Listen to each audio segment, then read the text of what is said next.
In episodes 71 and 74, we looked at the attack approach from a conditioning perspective. Today we'll focus on its culmination, the jump. It's one of the key topics in volleyball strength and conditioning. The main source of jump power lies in the muscles hidden deep beneath the surface. The hip muscles, the powerful gluteus maximus, and the hamstrings do most of the work. The knee, on the other hand, plays more of a braking role. Its job is to absorb, not explode.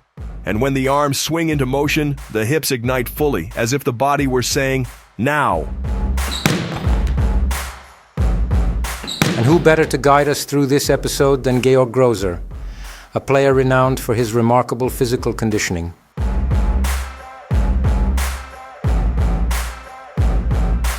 I've had an excellent strength coach for many years, and I know I need him, not out of obligation, but because without him, my performance would never be complete. Maybe that's why, even at 40, I'm still playing top-level volleyball. We'll divide jump development exercises into 4 categories: strength, stability, explosiveness, and speed. Each one has its own place, purpose, and reason. Without any of them, the chain would be incomplete.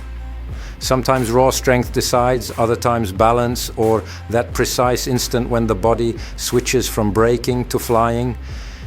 Everything is interconnected. We'll explore these 4 pillars one by one, step by step, starting, of course, with strength.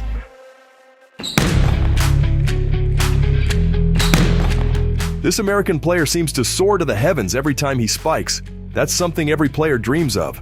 But how do you actually get there? We begin with the youngest, children just learning to control their bodies and find joy in movement.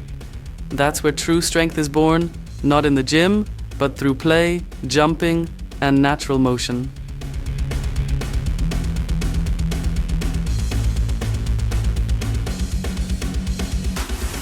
Then we move on to the 14-year-olds you already know from previous episodes.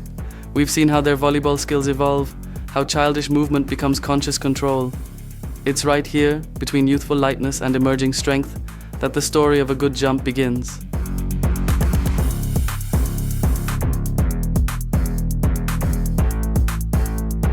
That's why we include a few simple but powerful exercises.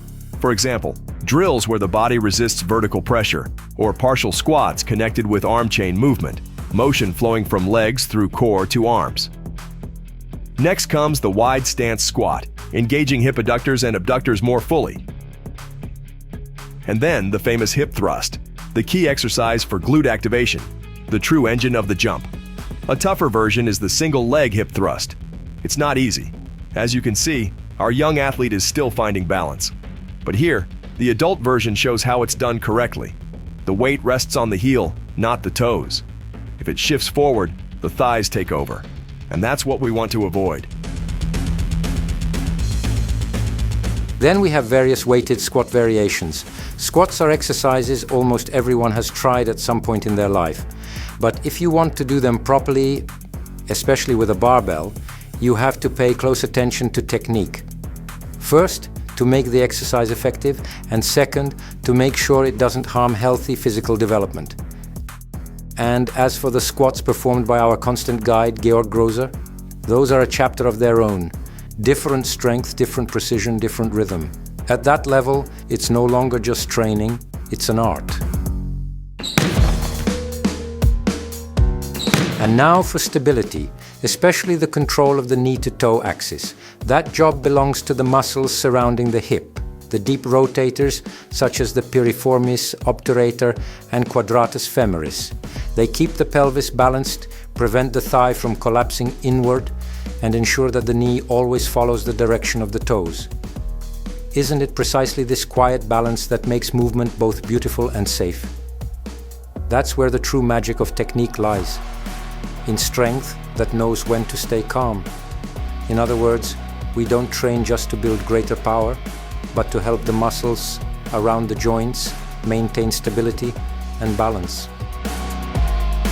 And then we have another key exercise, one the world knows by its English name, the single leg deadlift. It's performed by both youth and adult athletes with varying levels of difficulty. To that, we can add different types of lunges and other stability drills. And that's exactly it. Stability is the foundation that starts being built from the youngest age. Sometimes through small landing holds that teach balance, other times through playful games where kids have fun without even realizing they're already laying the groundwork for future movement control. Let's recall from earlier episodes that the takeoff after a two-step approach isn't perfectly symmetrical. At that moment, the knees pass slightly toward each other, which is why each knee must follow the direction of its own foot during takeoff. And that's precisely why, alongside strength, we focus so much on stability, that indispensable twin of every jump.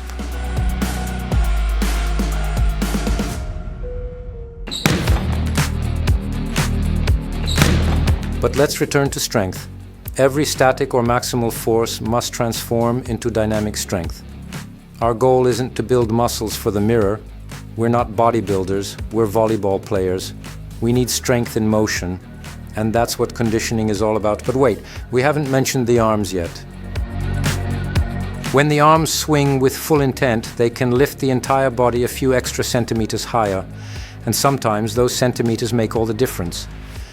A two-phase swing, first backward, then explosively upward, increases jump height and takeoff speed. The non-hitting arm folds toward the chest midair, stabilizing the body. This movement enhances the power of both hips and ankles, and will translate it directly into explosiveness training.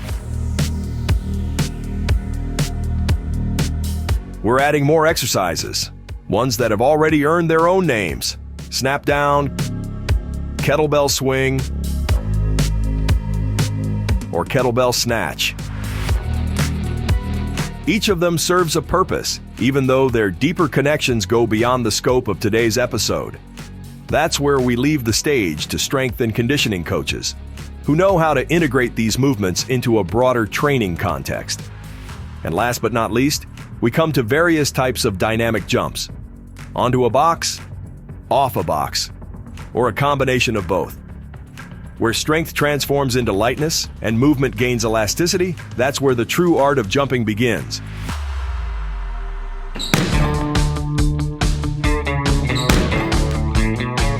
Now let's look down, to the platform, the foot itself. Down there lies a quiet world of precision, often overlooked, yet essential for every confident jump. A small but mighty group of foot muscles manages the arch tension, stabilizes the toes, and transfers energy upward, smoothly, without loss, like a springboard.